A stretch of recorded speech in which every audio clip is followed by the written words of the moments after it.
Hello and welcome. This is Cheryl. Thank you so much for joining me. In today's video, I'm going to share with you how I'm using these Seahorse Wishes hot foiling plates and dies from Spellbinders. I'm going to use them with some blue holographic foil as well as some silver prism foil. So the first thing I'm doing is I'm foiling a bunch of images with my Glimmer machine.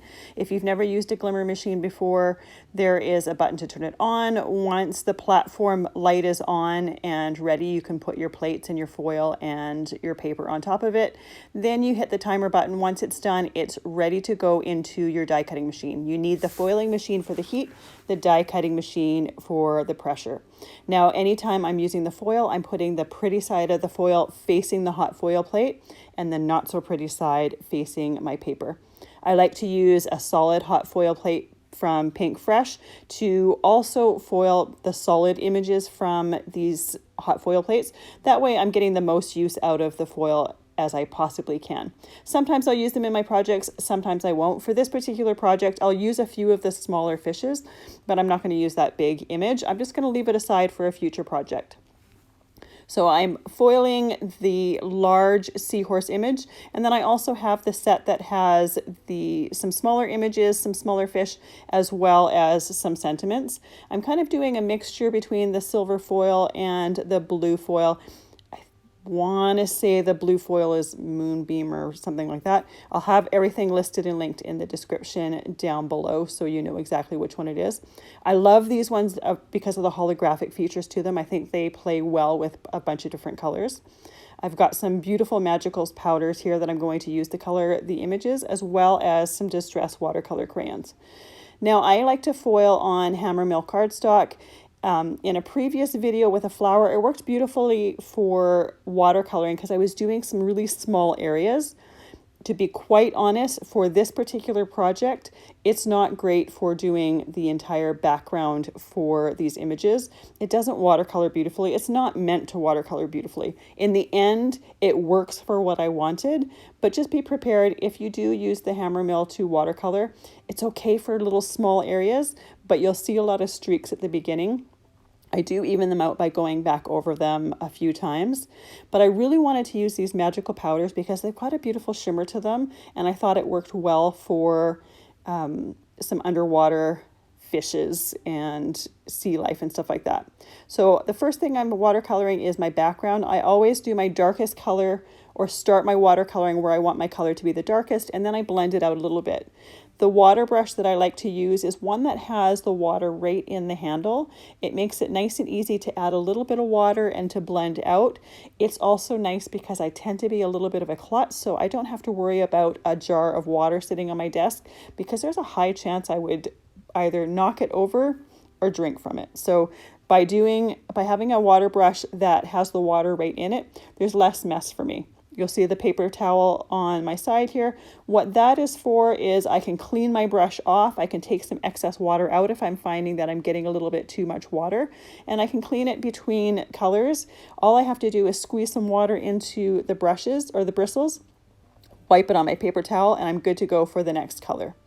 I'm using a Tim Holtz Media Mat to work on here, and the perfect thing with this is because I can have that white area there, I can see exactly what the colors are that I'm blending out, and I can use as much or as little as I want, and I can do it right on that mat there. If you don't happen to have a mat, you can use a plastic lid, you can use a piece of old packaging, recycle it. You don't necessarily need this mat, but I do find it helpful, and you'll see it in a lot of my videos. I use it all the time.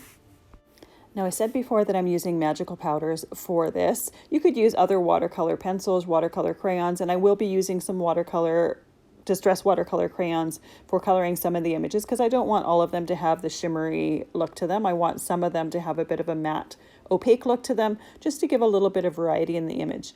But the magical powders have different ways that you can use them. I will link to the previous video that I did where I used them with stencils to color in a floral image. I'll link to that at the end of the video, but they're really fun to play with. These ones in particular, you'll see in my last video that I used them on a dark surface as well as a light surface, and they have a completely different look to them. So they're really fun to use and to play with, and a little goes a long way.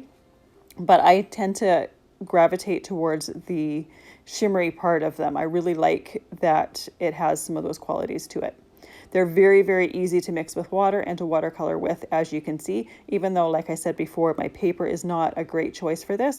But because of the fine detail of these foiling plates, I didn't want to use watercolor paper because that doesn't tend to foil really, really cleanly as well. So I wanted to use a paper that I could get a nice clean foiled image on. With the design of this card, I do plan to add layers with oval windows. So my background is not going to be a focal point. So you're not going to see a whole lot of how blotchy it is once we're done.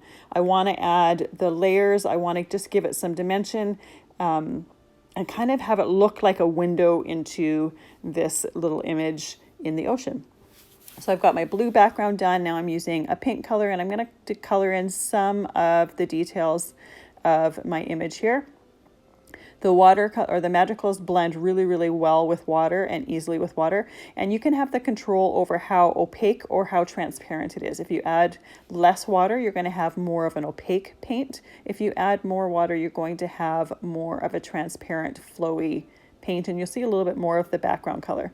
So it's nice to be able to control that. You can have some lighter areas as well as some darker areas.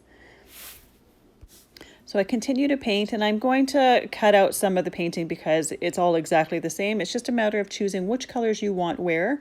When it came to the fish life, because I'm die cutting these pieces out, I wanted to make sure to have a background that matched my ocean. Now I did make a mistake on this first part here. I needed to grab the blue again to do that outline with the blue. But I want to make sure to only do the shimmery paint in the areas where I want it to be shimmery. So I tended to do the shells and this fish that way. And then I did my distress crayons on things like the seaweed or things that I didn't want to be shimmery. For my layers, I'm taking 2 pieces of watercolor paper. I like to mist the background as well as my surface to kind of suction the pieces down. It helps to avoid warping when they're drying. And then I mist the front part as well, and I'm just putting that shimmery blue over the whole thing. I want this to match my ocean background from my image. I'm using a wide watercolor brush. This just makes it a little bit easier to get a whole bunch of color on a background really, really quickly. I am trying to make sure that the bottom is dark and the top is light.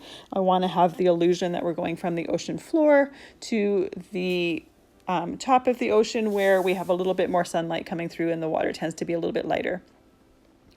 I just keep going back and forth over this until I get to the look that I want.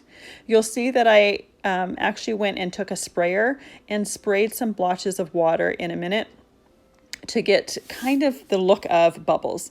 Now I ended up not liking how that looked, and I just used my water brush to brush over it a little bit so that they're a lot more subtle. The main reason is I really liked how they looked when I first put the water down, but as they started to dry, they kind of looked a little bit blotchy and weird. So I didn't really like them quite as much, and that's why I ended up brushing them out a little bit. You'll still see some lighter areas and darker areas, and I do quite like that. I just didn't like how they were drying. So this is how they dried in the end. I'm going to take my watercolor pieces here and I'm going to cut them down to 4 inches by 5 1/4 so that I have a nice area around my layers. I'm also taking my dies to match the foiled and watercolored pieces, and I'm going to die cut them in my Big Shot machine. Now I want to make sure that I have a nice even area around them, and I can't fit all of the dies on the paper at one time. Otherwise they're going to layer over top of each other and I'm going to end up ruining dies. So for my 2 layers here, I have 2 different sized ovals that I want to do, but I want to make sure that they are layered properly and I have a nice oval image with them. So I'm taking my smaller oval here and I'm going to put some tape on my 2 pieces of paper to put them together to make sure my oval is in the same spot. I'm taping it in place on the first one. It's not going to color or cut all the way through both layers. It's only going to cut the first layers, and that is what I'm wanting here. I'm using it for the second layer just as a guide to place my second oval so that I know I have nice even layers. It's just a little bit of a trick to make sure that everything is all nice and even. Now I used painter's tape to put these 2 together. Not a great choice because the pressure of the die cutting machine makes it really stick to the paper, so I end up ripping that watercolor a little bit, but it's the second layer. It goes beneath the first one, so you're never going to see it. However, if you're doing this on an a layer that you're going to want to see the whole thing, make sure to use some die tape, something that can handle the pressure of a die cutting machine and not ruin your paper like I just ruined that there. Now I have an indent of that die cut on my second layer here, so I can take my second oval and I can lay it on there. It's going to be, or the indent is going to be on the inside of that oval, so it's going to be completely cut out. It's not going to be even noticeable on that layer there. Once I take the second piece out of my die cutting machine, lay it on the first one, you see I've got perfect oval placement. My layers are nice and even, which is exactly what I wanted. That inner piece I'm going to put to the side, and I end up using it on the inside of the card. You could also save it for another project. For my card base, I'm using some Neenah Classic Crest Solar White. It's a nice sturdy cardstock for my background. I cut a piece that is 5.5 by 8.5 and I scored it in half. And then I'm going to glue down my image piece here. This image piece was cut down to 4 inches by 5.25, so I've got a nice mat around there. For my frame pieces, I'm taking some foam tape and I'm putting them around all of the edges. I want to make sure that I've got as much foam tape around those edges to make sure that everything lies nice and flat and nothing dips in. I am having to cut some pieces at an angle to accommodate for the oval frame, but I will put some small little narrow pieces in those missing areas just to make sure that that is supported for my card. I want to make sure that I don't have anything that is uneven. I'm going to do this on both pieces, and then I'm going to layer those two frames together before I go and put this on the front of my card. Foam tape makes this really, really easy, but you could use foam circles or foam squares if that's all that you had. I would just tend to put them quite close together just to make sure that those layers are really nice and supported on the front of your card. Again, I'll put those two layers together before I put them onto the front of my card. I want to make sure that my layers are exactly even. They're really easy to lay together since the outside of my pieces here are the same size. Once those frames are layered together, I'm going to put them onto the front of my card. And again, very easy to line up because it's cut to the same size as my image piece here. So I have a nice white outline from my card base. I can now add my die cut fish pieces. This particular set comes with two little clusters that I'm going to put on the front bottom part of my layers, just in the front, just to give it some depth and dimension. Some of the individual fish I'm going to tuck into some of the layers, just again to give it some depth and dimension. I don't want everything in one layer. Because of the foam tape that is underneath there, I do need to cut one of the fish in half. It's not going to hurt it. It's just paper, and no one is ever going to know that that was cut. I thought I was going to put that jellyfish on the front of the card. I end up putting it on the inside because it's just a little bit too big and I don't want to cover up that seahorse. There's me cutting up the fish, and I'm going to tuck it into the layer. If you're able to, you can put it underneath the foam tape. I am using some distressed collage medium to glue them in place. This lets me wiggle them until I like the placement, and they do end up drying fairly quickly, so I don't need to hold it too long in order to make sure that it stays exactly where I put it. Once I have my front completely done, I'm going to add a little bit of stickles to the seahorse and some of the elements. This is where I decided to put some things on the inside of the card, including that oval. My sentiment that I had foiled for my card, it just didn't fit. It made the front too cluttered, so I ended up deciding to put it on the inside, and I thought it would look nice on that watercolored oval. It'll tie the front and the inside of the card together. I'm going to add my sentiments, and then I'm also going to add that jellyfish and a couple other fish. Another alternative would have been just to leave that oval right out of the center of the card and just stamp in a sentiment or whatnot and put in some of the die cuts to tie in the front and the inside of the card. But I just thought this looked a little bit different. It's not really what I normally do, but I thought it tied it in really nicely. These fish here are actually the negative ones that I foiled. I had used all the other ones in the front of my card. So they're a little bit different from the front of my card, but because there is silver foiling in there, it ties it in. There's the stickles going onto the seahorse. I'll put it on a little bit of the shells. It just adds a little bit of a different sparkle to the card than the shimmer of the Magicals watercolor powder. So here is the final card. I love the depth and dimension and the different layers, as well as the little bit of shimmer. Thank you so much for joining me. Have a fantastic day.